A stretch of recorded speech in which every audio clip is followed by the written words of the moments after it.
chairman vachataura kuti vana vemuno muZimbabwe chavakukwanisa ukaona vabereki vachimanya kunotora birth certificate usati kuti varida kuti mwana averengwe, varida kuti awane mabudiro.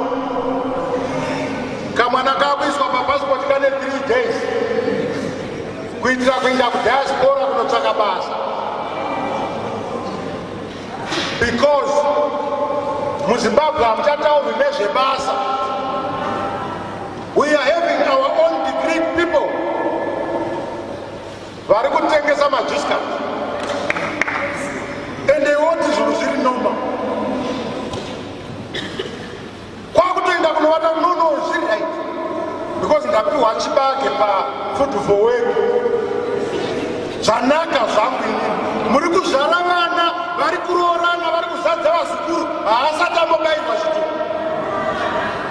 Iye zvino taakurera mwana wedu nemuroora nemuzukuru natsano vake because tsano vane vaida kuzogarawo pana sisi.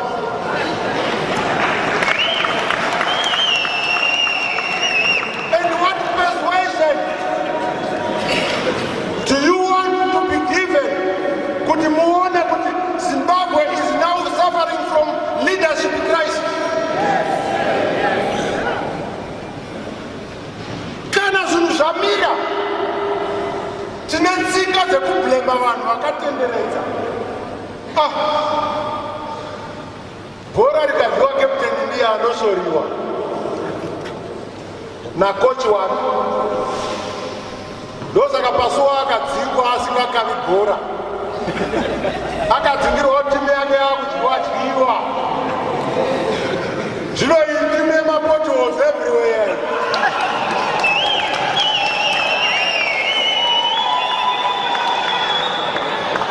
Totosangana kuballot.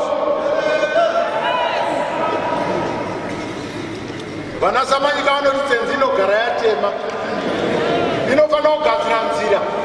Kana isina kugadzira nzira, who can be believed to vote for potholes? Swimming pools in every road. And kana tikataura kwanzi marasha para treason.